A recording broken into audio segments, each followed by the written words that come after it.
fiabilité et l'intégrité du processus électoral. Parce que vous savez qu'une démocratie, elle n'est valable que quand le processus électoral est fiable.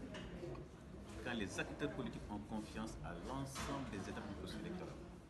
Et je rappelle que le processus électoral, ce n'est pas seulement le jour du vote, c'est toutes les étapes qui sont importantes. Le collectif a constaté, à partir des candidats qui sont notés, les 41 candidats, que nous avons noté plus de 450 000 électeurs sénégalais déclarés introuvables dans le fichier électoral. Cela est inacceptable. Si vous y ajoutez les 9 candidats dont on n'a même pas regardé le parrain, ça fait plus de 900 000 citoyens sénégalais qui ont parrainé et pour lesquels le Conseil constitutionnel s'est refusé de regarder le valide. Je pense que nous devons tous savoir que le pays, notre cher pays, le Sénégal, n'est la propriété de personne.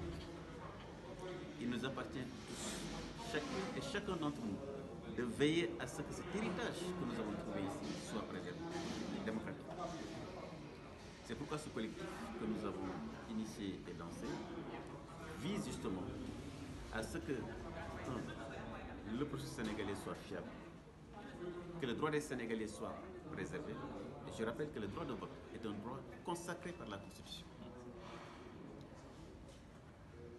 Ce droit de vote consacré par la Constitution doit être respecté par toutes les institutions. Il n'appartient pas à un Sénégalais qui a sa carte d'identité nationale, avec son numéro de carte d'électeur, à l'éprouver qu'il est dans le fichier électoral ou pas. C'est pourquoi justement ce collectif vise ces différentes missions.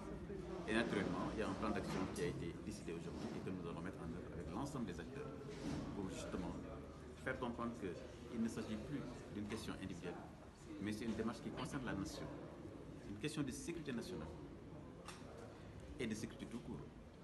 J'ai rappelé la dernière fois que vous savez que le système informatique qui est au ministère de l'Intérieur est le même que celui qui est à la Sonatel, le même qui est à la Sénélec, le même qui est au ministère des Finances. C'est une base de données Oracle. Vous imaginez que la Sonatel vous dise que vous lui devez une facture, mais elle n'arrive pas à vous trouver, vous n'êtes pas trouvé dans le fichier de la Sonatel.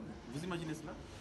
Ou la Sénélec, à la fin du mois, vous avez une facture, vous n'arrivez pas à l'honorer parce que tout simplement la Sénélec n'arrive pas à vous retrouver. Vous pensez que c'est possible ça? Il en est de même